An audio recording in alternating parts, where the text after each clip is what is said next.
Welcome to the deep dive. Today, we're really wrestling with something I think almost everyone feels at some point. That feeling you're just constantly trading time, your best time, for progress. Exactly. It's that hamster wheel feeling. Right. So, we're diving into Dan Martell's Buy Back Your Time. And it's not just theory, it feels like a pretty practical system for getting out of um, that administrative grind. Yeah, definitely. If you're listening, maybe you feel like you've got the worst job in the world, as Martell puts it. You might be the founder, maybe a manager, maybe just, super busy. But you're the bottleneck. Everything has to go through you. Hmm. And that constant trade, time for money, time for tasks, it pushes you towards what the book calls the pain line. Ah, the pain line. Yeah, it's that point where you're just so frustrated doing stuff you hate, it forces a kind of crisis. Yeah. You have to change something. That feels very real. It's like you build this amazing thing, maybe a business or a career path, and suddenly it feels like it owns you. Precisely. So the core idea here, and this is a big mental shift, isn't just work harder. It's about delegation, strategy, and systems. Reliable systems. Exactly. Yeah. It's about changing how you even think about hiring, about bringing people on board. The key concept is the buyback principle. Okay. Don't just hire to grow the business in the traditional sense. Hire specifically to buy back your time. Freedom first, then expansion. That really flips the script. Delegation stops being just an expense line and becomes, well, an investment in your own focus. Right. So our mission today, let's tackle those three big excuses that keep people stuck below that pain line. You know the ones, I can't afford it, it's too much hassle to delegate, and the big one, nobody can do it as well as I can. Yeah, those are the big three hurdles. Okay, let's hit the first one. Money. I can't afford it. This feels like the most concrete one, so let's see if we can break it down with this buyback rate. Yeah, let's swap the anxiety for some simple math here. The buyback rate, it basically gives you the proof, the ROI guarantee for delegating.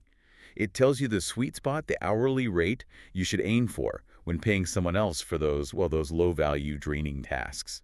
Okay, walk us through the calculation. How do you figure this out? Okay, first step, find your real hourly rate.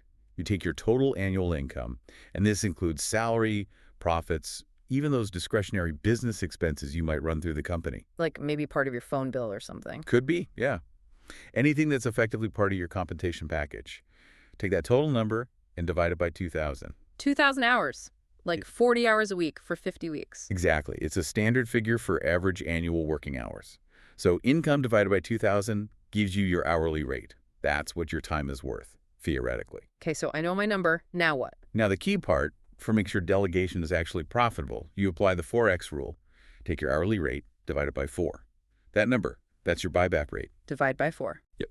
If you hire someone at or below that rate, the math pretty much guarantees you a 4 times return on that investment.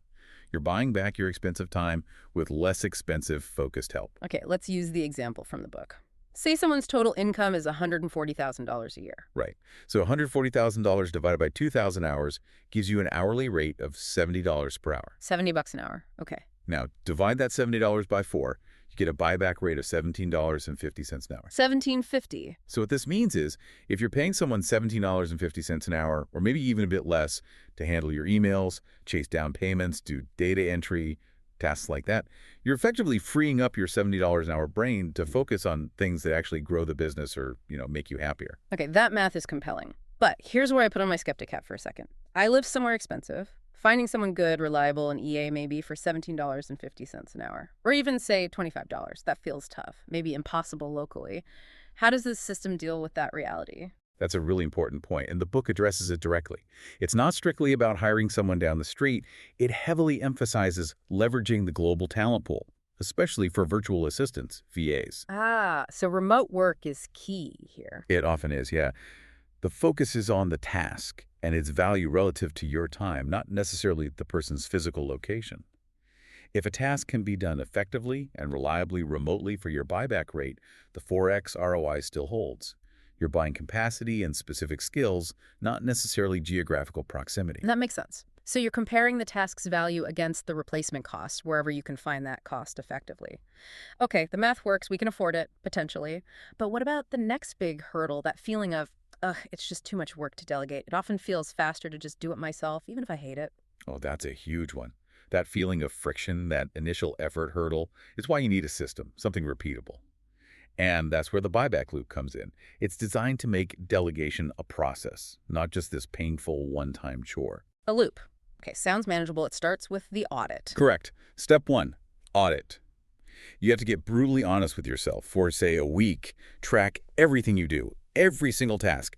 Then go through that list and highlight the stuff that's low value, repetitive, and this is key. The tasks that just drain your energy. The soul-sucking stuff. Exactly. The things you're legally and ethically allowed to hand off. These become your prime candidates for outsourcing, ideally at your buyback rate. Okay, so I've identified my energy vampires. Then I transfer. Step 2, transfer. You offload those tasks. Now, this does involve documenting the process. We'll get to how in a bit, and then actually assigning it. Could be to a new hire, a VA you find, maybe someone already on your team who has capacity. The goal is just clearing your plate of anything that doesn't absolutely need your unique input. Makes sense. Audit, transfer, and the last step. This sounds important. The fill. Crucial, often missed. Yeah. If you just audit and transfer, you create a vacuum. And guess what fills a vacuum? Usually more low-value stuff or just wasted time. You have to intentionally fill the time you just bought back. Proactively schedule into it. Yes. If you freed up, say, 4 hours a week from admin tasks, you immediately block out 4 hours for high-value work. That could be strategic planning, sales calls, product development, or even personal things that recharge you, like exercise or family time. You have to reinvest the time dividend. Okay, audit, transfer, fill. That loop is the engine. Yeah. But for people really scaling, feeling trapped at the top, there's also a structure for who to hire and when. That's the replacement ladder. Right? Exactly. The ladder provides a strategic sequence for hiring. It's designed to systematically remove the leader, the founder, as the bottleneck in the most logical order. It's got 5 levels. And level 1 is the absolute starting point, the non-negotiable first hire. Yes. Level 1, administration assistant or executive assistant, EAVA. This is the foundation. They take over the chaos management, your inbox, your schedule, tracking projects, booking travel, errands, all that noise. The big insight here, Martell says, is that you can't build $1 million business if you're still personally handling $15 or $20 an hour tasks. The EAVA clears that fundamental friction. Okay, admin chaos handled. Where does the ladder go next? Level 2. Level 2 is delivery. This is all about post-sale stuff. Fulfillment, getting customers onboarded smoothly, handling tech support, managing the actual client experience after they've bought. You need this running well before you can really ramp up growth. Makes sense. Yeah, you need to deliver on promises before finding more people to promise things to. Okay. Now, level 3, marketing, usually comes before level 4, sales. Why that order? That seems counterintuitive sometimes. It's a super common mistake to hire sales too early. If you bring on a salesperson, level 4, before you've nailed marketing, level 3, meaning you have a reliable way to generate leads, run campaigns, get traffic, that salesperson is just going to sit there with nothing to do. They'll fail. They'll starve. Exactly. Level 3 marketing builds the engine that consistently feeds leads into the system. Okay, so marketing level 3 is humming, generating leads. Then we bring in level 4, sales. Right. Now you hire someone to handle the closing calls, the follow-ups, managing that pipeline. They convert the leads that marketing generates. At this point, you, the founder, have hopefully removed yourself from most of the day-to-day revenue generation grind. From lid to closed deal, someone else is handling it. Yeah. In the top of the ladder, level 5. Level 5 is the executive leadership team. Now you're hiring your COO, your VP of marketing, head of product, etc. People who own entire functions, strategy, results, accountability. And the key here is true delegation. If you're still telling your VP of marketing how to design their campaigns, you haven't really delegated level 5. You've just hired a very expensive task manager. Oof. Yeah, that's a hard truth. Okay, that structure helps systemically, but let's go back to that gut feeling, that emotional block. I just can't trust anyone else to do it the way I do. You mentioned the idea is to clone yourself, which still sounds a bit sci-fi. It does sound intimidating. But cloning yourself really starts with documenting your systems and maybe realizing that sometimes your own emotional baggage makes you worse at certain tasks, especially routine ones. How so? Well, think about chasing invoices. You might dread it, feel awkward about it, procrastinate. And EA, they just follow the process. They don't have the same emotional hangups. Same with complex scheduling or saying no politely. They can often execute those administrative things better because they're objective. That's a really good point. Founder ego or emotion gets in the way of just executing the checklist. Right. And that first EA hire buys you back so much emotional energy too. They manage projects, track deadlines. They can even be the buffer on tough conversations, chasing payments, fielding initial complaints. They shield you from that daily emotional friction. Okay, I see how that works for admin, but what about the really complex stuff? The strategy, the vision, the things that feel like they need my unique touch? That's where the 10-80-10 rule comes in, right? Exactly. This is the framework for tackling those big, important projects where you feel like only you can really drive it, but you don't want it to consume you. It lets you keep control of the vision without doing all the grunt work. So, break it down. The first 10% is ideation. Right. This is where you shine. You set the vision, the big goals, the creative direction, the what and the why. You define the non-negotiables. You plant the seed with your team. Then you step back for the big middle chunk, the 80% execution. This is where the team takes over. They do the research, the drafting, the building, the prototyping, all the heavy lifting. Your job here is not to micromanage. It's to be available for clarifying questions, to remove roadblocks, but mostly to let them run with it. Use the time you bought back. Okay, hands off for the 80. Then the final 10% is integration. You come back in. Now you review, refine, polish. You add your unique perspective, your final touch, ensure it perfectly aligns with that initial 10% vision. Yeah. Like, say you're creating a new workshop. You outline the core concepts and flow, 10% ideation. Your team builds the slides, writes the exercises, maybe edits the video, 80% execution. Then you come back in, review everything, maybe record the intro and conclusion videos yourself, add your final stories, 10% integration. That makes it really concrete. You know, you can see how someone like Steve Jobs might have operated. Set the vision with Joni Ive, 10%. Trust the engineering teams for the hard yards, 80%. Then come back for that final polish and the big launch presentation, 10%. Yeah, it's a classic model for visionary leadership, yeah. And it only works if that 80% execution phase is reliable and consistent. Which brings us to the how. How do you make sure the team can actually do that 80% well without you hovering? Systems again. We need documented processes, playbooks. Playbooks are absolutely vital for scaling delegation. They turn your way of doing something into a process anyone trained can follow predictably. And the book gives a great little framework for creating them, the 4 C's framework. Okay, the 4 C's. What's the first C? First C, camcorder method. This is brilliant. Don't just try to write down how you do something from memory. Actually record yourself doing the task. Use a screen recorder or even just your phone. Do it 3 times. Why 3 times? Because usually the first time you're a bit clunky, the second time is better, and the third time you've naturally optimized it and remembered all the little nuances. Plus, you're talking through each step as you do it. Okay, record it 3 times, talking it through. Right. Got it. Then the second C course. Take the best recording, the clearest one, and get it transcribed. Or just use the recording itself.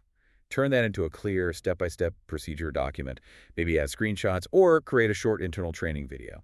This becomes the official how-to guide. The single source of truth for that task. Okay. Third C. Cadence. Super simple but crucial. Clearly state how often this task needs to be done daily, weekly, monthly. After a specific trigger event, it removes ambiguity.